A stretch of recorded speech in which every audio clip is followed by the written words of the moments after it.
Martes 1 de noviembre del 2016,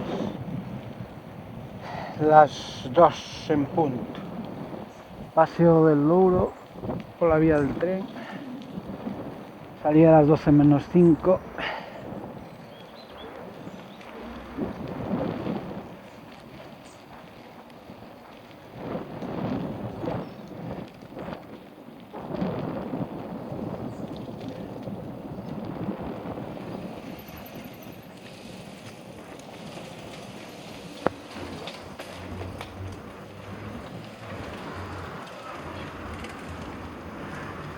Hoy hay feria, ya deben de estar recogiendo todo, o acabando de recoger.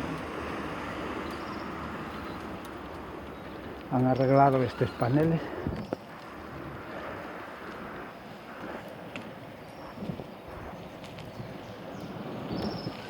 Día soleado, unos 23 grados.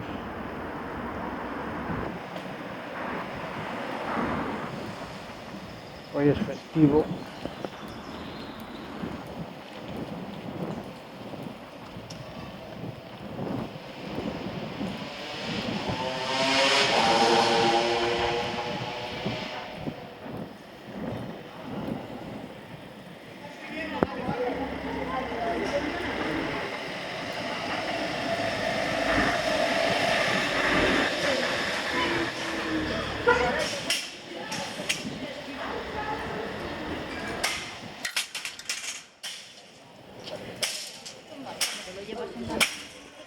¡Gracias, hombre! ¿Qué estás tú?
Sí, habla como una cometa, sí.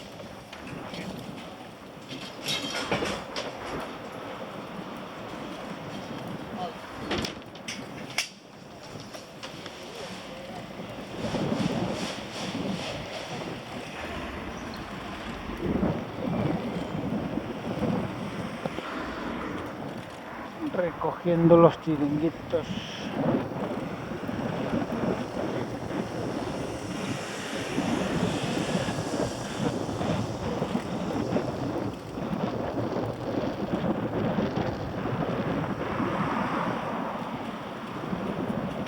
De la feria, las 2 y 4 minutos.